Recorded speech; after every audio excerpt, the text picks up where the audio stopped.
Bro, this isn't my raw reaction because I was just live. It went terribly. I had the comments off and all that shit, but yo, I didn't know how this shit was gonna feel, bro.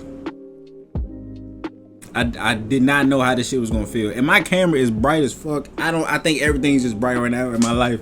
I don't know, bro, but man. Oh yeah, I got my fake ass ring on. Hey, I think I need a ring, bro. I ain't gonna lie. I think I need one of these rings, but Celtics, man. NBA champions 2024. Beat the Mavericks in 5. Shit would have got real if we lost this game. And that's the only negative thing I'm gonna say. I was contemplating. I was like, bro, we gotta get this shit done tonight, because we don't, going back to their house in 6, it's gonna be tough. But shit, man. And I told y'all, bro, that Tatum slander, all that shit, he the most scrutinized player on Twitter. Yes, I'm on Twitter. I don't have no choice at this point, but man, free likes, free bangers if you just put hate on Tatum's name. And it's not just the season, it was throughout this whole series, bro. Like, how is Tatum allowed to do this? Bro, he shot bad. I said it, and I'm gonna continue to say he shot bad, bro. But when you watch somebody and you understand what you watching, bro, like, nothing happens without him. Nothing. I get everybody wants Tatum to score 45 and 50. He's already done that shit, bro. He's already done all that shit, bro. And it got us nowhere. It got us nowhere, bro. He needs credit for understanding what it takes to be in this moment and to not be a selfish asshole, bro. He learned, he grew up right before our eyes, bro. I was watching basketball before he got drafted. I seen him get drafted. And I'm probably gonna get crushed for this, but I wanted John Isaac.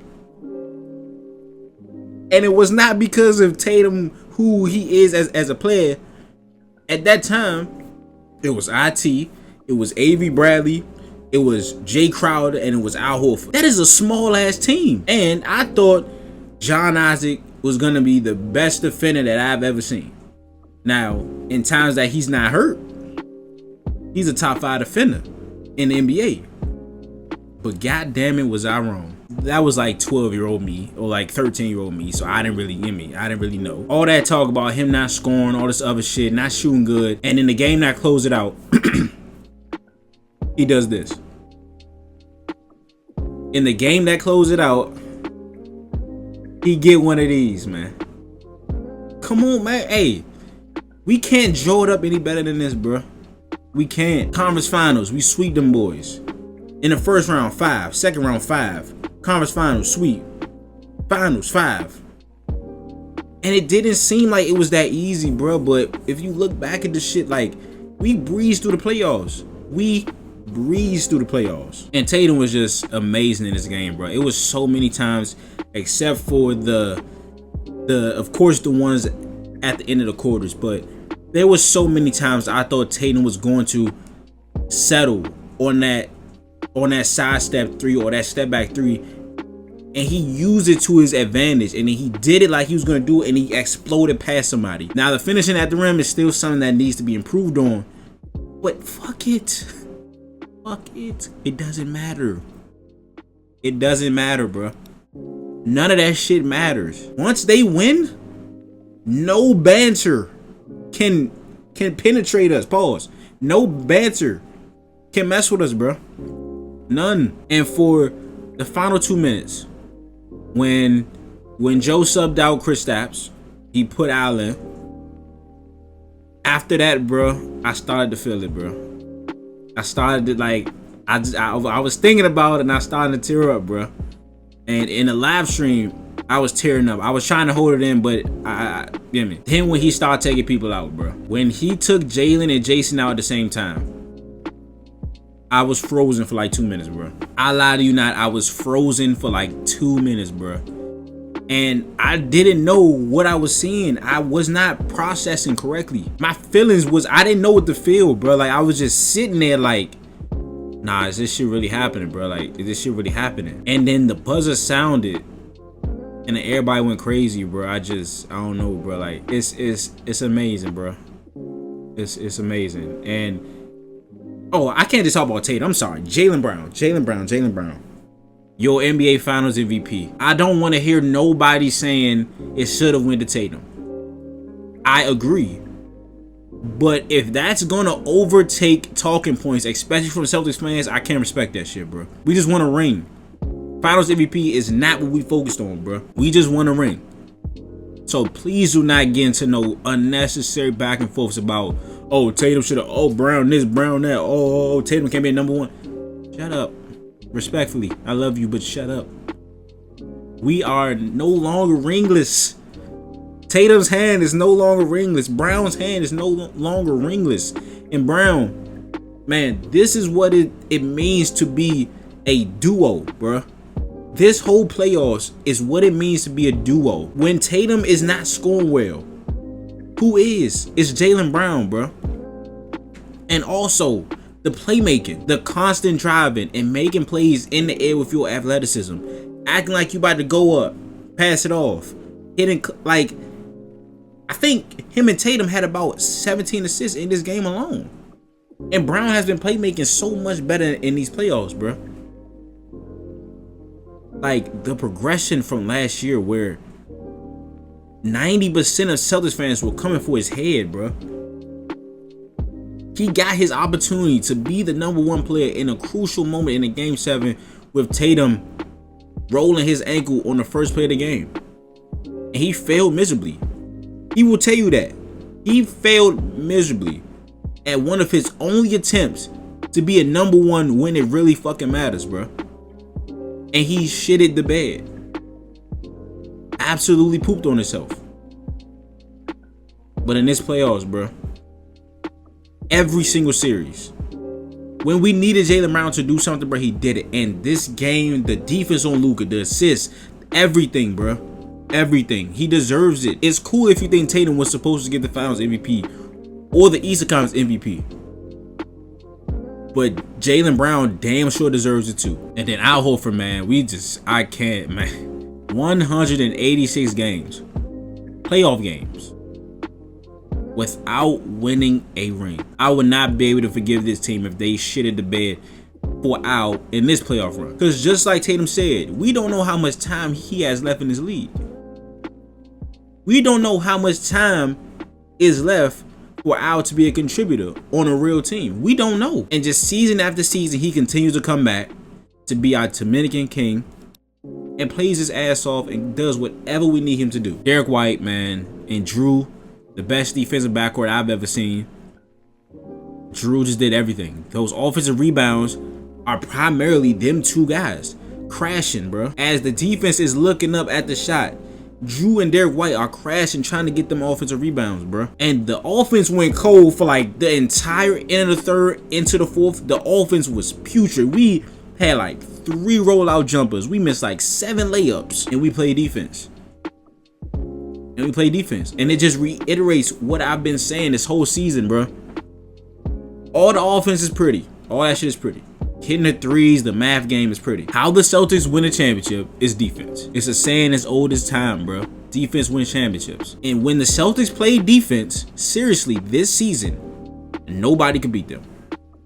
Not a soul touched this team when they seriously play defense. And every game in this finals, except for game 4, the Mavericks didn't touch 100 points. They didn't even sniff it in this game.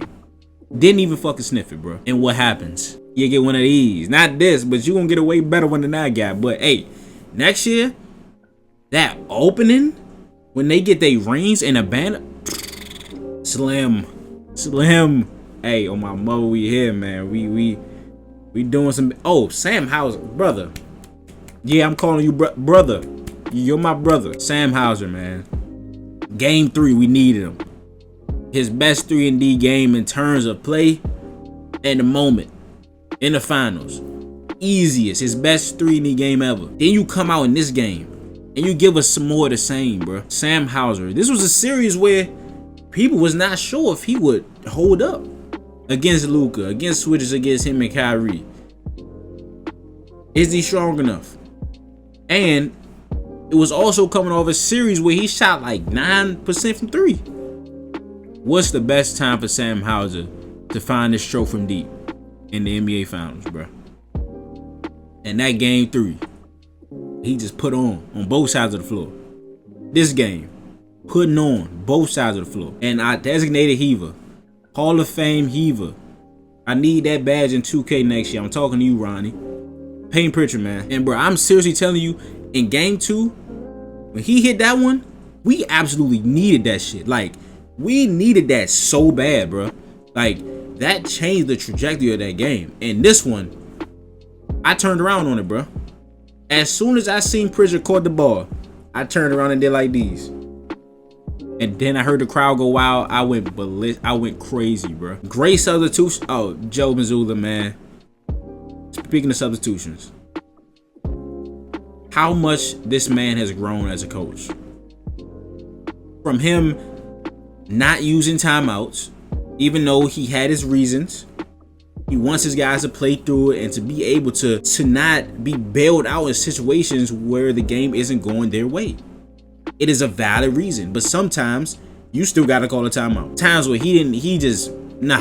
timeouts were a problem. And timeouts, of course, don't fix everything, but they help your team. And there were points in games last year, especially in the playoffs, where you were like, does Joe have the correct feel for the game? And then you play coaches like Eric Spoelstra, who will expose everything as a coach. The rotations, having the guts to insert Tillman in those previous games, him inserting Tillman in the Pacers series, right? Him trusting Hauser, right? And him instilling everything he believes in this team, drilling it in their heads, bro, and then ultimately paying off. His press conferences, everybody thinks he's so funny. He's dead ass serious. Even I laugh at it. But it's even funnier because he's dead serious. Everything he says, he believes, bro. Everything. His faith, his team, how he wants them to play, everything. From Joe Mazzulla taking clips of UFC guys choking out people and trying to relay it to the NBA and how his team needs to play to win a championship. No regular human is doing that shit. He's a psycho and he's a genius. And he's a championship winning coach at 36, 35 years old. Horford is older than, it's a player on our team that's older than him. Like, that is crazy.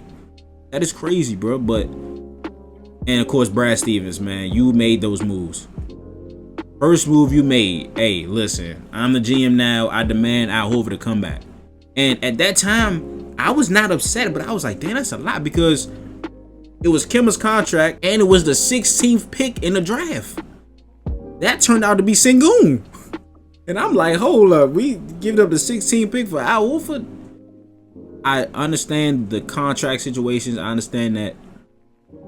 But 16 and Kemba for Al, I was like, ugh. Can't underestimate Al. Can't underestimate Brad Stevens. Then you trade for, you trade for Derek White. You signed Josh Richardson in that offseason. He played great as a Celtic. Played great. You trade him to San Antonio. The journey for Derek White was not always a shiny one, right? When he got here, he struggled with aggressiveness. He struggled with, do I be aggressive? Do I shoot the ball? And he couldn't shoot. He was not a good three-point shooter when he got to our team. It was so bad sometimes that in the finals or in the playoffs, teams would just leave him alone. 2022 was the best defense, half-court defense I've ever seen in a basketball team, especially post-trade deadline. Best defense I've ever seen. But we needed to score. That team was not equipped like this team is. It was Tatum, Brown as our main scorers. We damn sure was not the only ones who knew that, because the Warriors did too. They loaded up on Tatum, let Brown play whatever he want. In game 1, a lot of our guys hit threes. And Draymond Green came out and said, if those guys aren't going to continue to keep hitting threes, we're fine. You got Rob on the court, who's one of my favorite players, who is my favorite player of all time. He can't shoot. At least not threes. He can't shoot. Derek White is not a reliable shooter. At that point, he wasn't a reliable shooter. Grant Williams, who could shoot, but the Warriors were willing to concede that. And he did make them pay. You got Pritchard, who was not as good as he is now. Then you have Tatum in his first finals. You have Brown in his first finals. And then you have Smart, And then you got Smart, who gives you all he has in playoffs and has had games where he's hit 6 or 7 threes, But in the finals, if I'm the Warriors, you're living with that. You can't do this on that. You can't do that same thing on this team because Derek White improved so much.